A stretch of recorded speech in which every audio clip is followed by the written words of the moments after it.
Dixie Highway, right here in the heart of the Gables, right across from the U, man. 8 flat screen TVs in the house. We got the playoffs on. Little Chicago, Brooklyn. You know what? I'm not a big fan of New York, but this Brooklyn color scheme, I like black. I can deal with this. I can deal with this court, these uniforms. I can understand why they might be cool. I've always wanted the Canes to roll out in an all-black uniform, but you know, I don't think that'll happen anytime soon. Please no.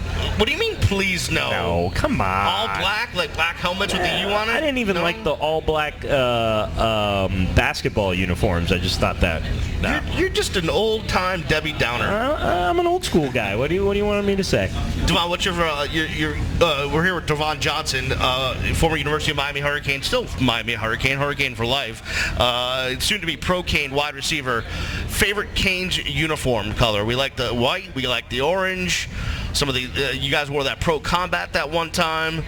What do you think, man? It was kind of odd. I like the pro combat, the all orange with the green helmet. Oh yeah, there we go. That was cool. And I like the all white on combat we wore against South Florida. Oh yeah, I remember that one. It was I don't know, it's too many of them to choose, but all of them, I liked all of them. Do you guys care about that stuff? Yeah, we really care about uniforms. Oh really? Yeah.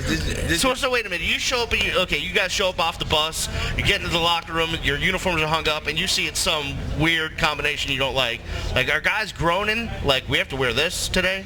You know, we got tired of wearing the same colors every game. Then you look at other schools across the country, they're switching it up. They coming out with all gray uniforms, all yellow uniforms, all black uniforms or something.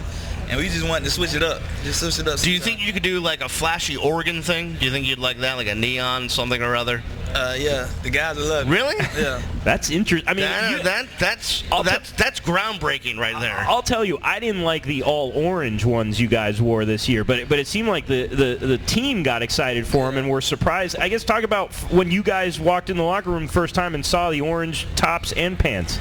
We was on the bus. It was a room with a whole week was with all orange uniform. It was like, nah, we ain't gonna do it. We ain't gonna do it.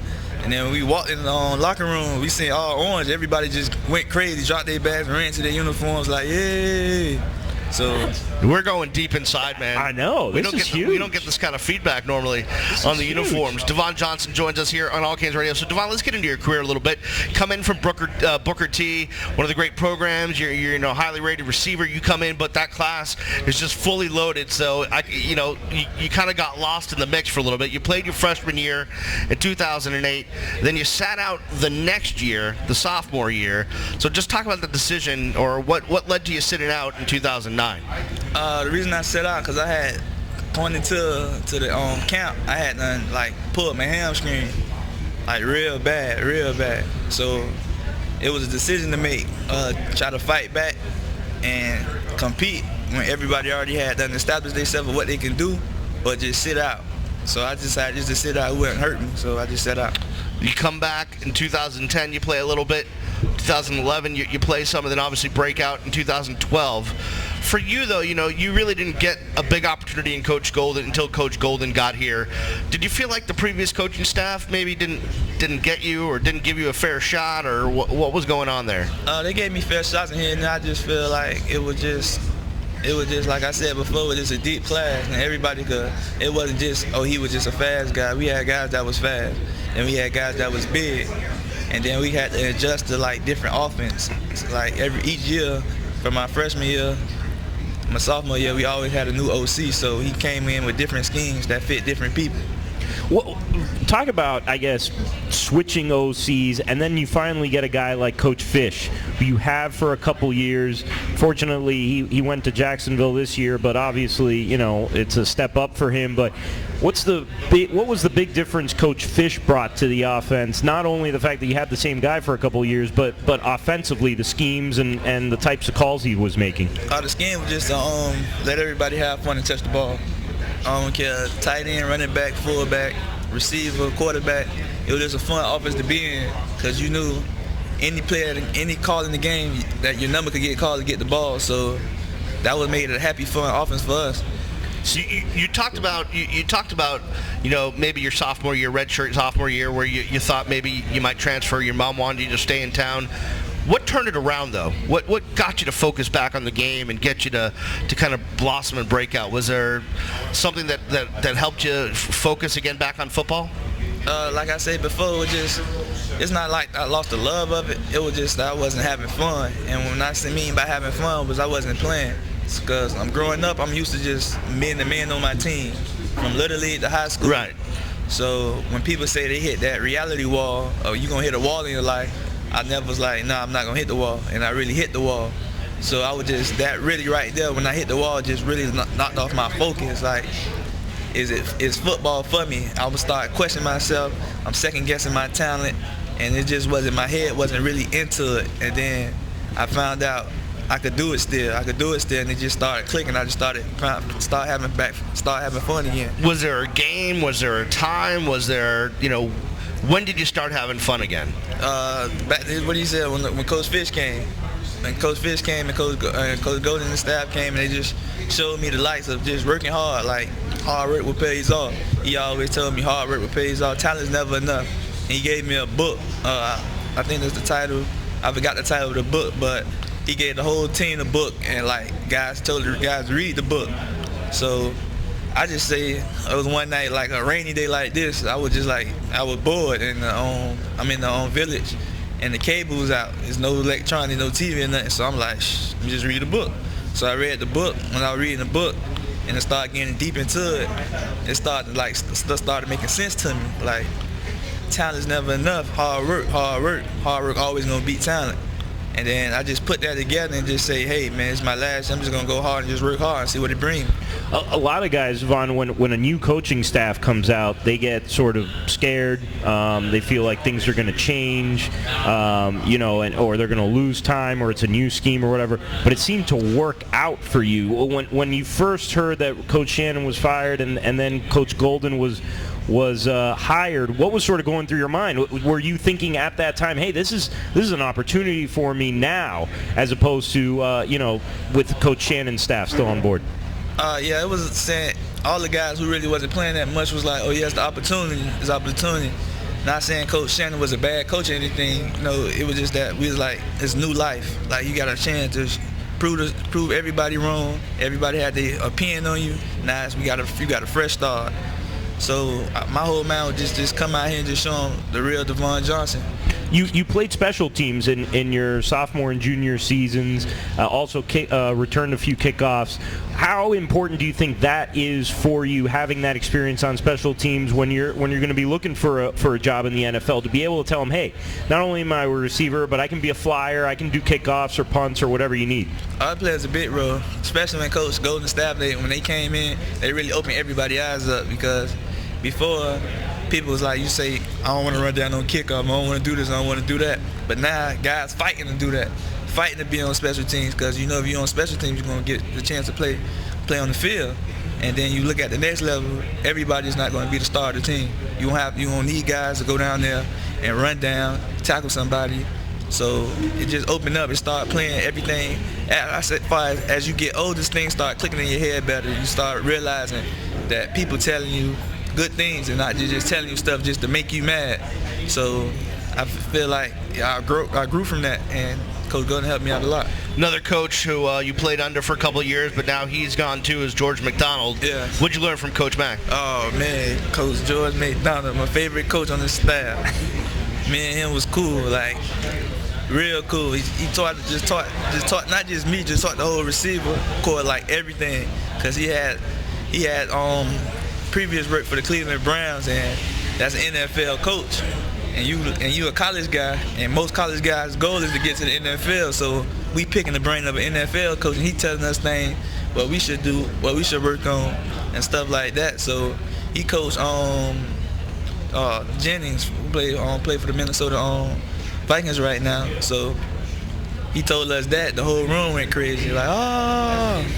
So we was excited about that. But Coach McDonald is just a cool, laid-back guy, He's going to get on you when you need to get on you. He's going to tell you what you're going to need to do. And just as long as you stay out of trouble and just follow your game plan and just stay out of trouble, that's his whole thing. Just staying out of trouble, everything will be good. You feel like he's a guy, like now that you're going through this process, you maybe give a ring, ask a couple questions, get some advice? Yeah, I got a couple of friends, coaches, staff, coaches. give me advice about what to do, what to expect. Like I told you before, I talk to Brandon every day. Right. I talk to Marcus Forston, Sean Spence. The list goes on and on because all us came in the same class, and all us knew each other before coming to UM. As far as like most of us went to middle school together, and most of us played optimists against each other, so we knew each other. You know, you come in, Devon, and everyone's dream is sort of come to the University of Miami and win a national championship. A lot of pressure was put on sort of your recruiting class to bring the luster back to the University of Miami. It didn't quite happen, though. Things do seem to be on the rise. What can you take from your time here at the U, and are there any regrets that maybe you could have gone to a Florida or something and been a little bit more competitive? You really can't. I can't really say if I'd have went here or went there because nobody knows the future of what. If I'd have went to Florida State, Miami probably would have been won the national championship. So I really can't say. I'll never live with regrets. Everything happened for a reason. So I feel like coming to University of Miami, I grew, like far as a person, learning about life, far as like. You got to be on time in certain places. Like, you're getting older now. It's not just, you're not a kid no more. You're a young adult. And Coach Shannon preached that to us. And Coach Golden really preached it to us. And, he's just taking the bad weeds out the program and stuff. And you see guys leaving here and there. But I feel like the UM right now, they're on a good track, Last year we had a chance to win the Coastal, but we had problems as far as with the NCAA. But I feel like these guys this year got their mindset and they'll pull it out this year. Let's talk about that. Give us a little scouting report on this receiving group that's coming back. Who looks like they're gonna blossom just like you did? Oh man, everybody know about Phillip Dorsett and Alan Hearn. Yeah. But a lot of people need to watch out for Herbert Waters. Yeah, they look like they've been targeting him a lot in the spring. He looks like he's got some good talent. Yeah, he's got good talent. He's a young kid. He's humble and he's hungry. And I always tell him just stay focused, man. It's like college gonna make it be what you want it to be. You're gonna fly by fast, you're gonna fly by real fast. And everybody say no, it's not gonna fly by. But as soon as that season over, he's thinking about next year. So next year, he was a freshman last year, season flew by. He a sophomore now. Then when that season over with, he was a junior. So the time do go by fast, but everybody look out for Herbert Waters. What about a guy like Rayshawn Scott? I forgot about Rayshawn. Rayshawn is a big receiver, big physical receiver, and he can catch very good. He runs good routes, and he just got to keep his head on the right track. That's the whole thing. Just telling Rayshawn to keep his head on the right track. I've been talking to him. I'm telling him just to stay focused. Just stay focused. Stay focused. Don't worry about nothing. Just worry about football. Football. What about two other guys I got to ask you about? Malcolm Lewis. Yeah. Obviously, he's coming back from the injury, and Jontavius Carter looked really good in the spring. Jontavius Carter is a big guy. He probably, I don't know, since I haven't been. He's probably the biggest receiver. I know he was one of the biggest receivers last year. Right. Height-wise, and he's big and he's physical. Malcolm Lewis is just shifty. He may not look like he's moving fast, but he's moving. He's a big kid. He's not no little guy. He's a big kid. He's probably like 190 plus, and he can catch very good and he can move. Most importantly, what about the guy throwing him the football, Stephen Morris? What have you seen from him? My main man, Morris. Morris is the man.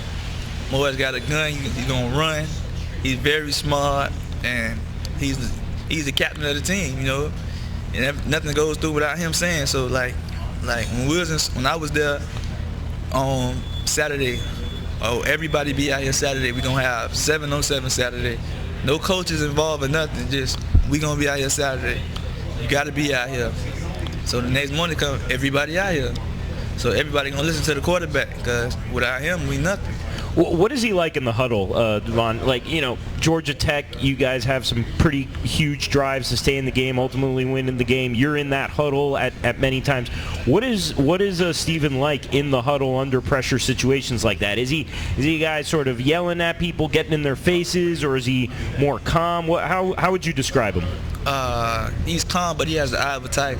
He just you can see it in him. You really have to say too much. If you look into his eyes, you be like, he mean business. I got to tighten up. He mean business. So he's calm and collective, and I really ain't seen him in too many pressure games where he's just lose his mind or something.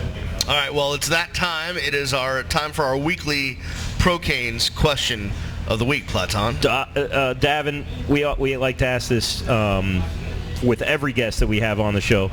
Looking back on your days as a Hurricane, what's one memory that sort of stands out for you? One game, one catch, one moment, one practice, just something that you'll always look back on? I got two moments. We like it when they have two. Yeah, two is good. My first moment is when I signed to the University of Miami, because it was a lifetime dream growing up. And growing up, where I'm from, you really see people going to college, especially a D1 college. And I got a full scholarship to play, and I knew my mama had to pay for nothing. So that was like a blessing to us. So that was one moment. And another great moment is this past year, Georgia Tech game. Coming clutch in the third and fourth quarter, making big catches and helping my team win overtime. That was like an instant classic. You could say that's an instant classic game, and at least I could know it. I could tell my kids, hey, type in, I don't know what website's gonna be out. YouTube might still be running, but just type in Georgia Tech versus Miami 2012, and you'll see your daddy, number 24, make plays.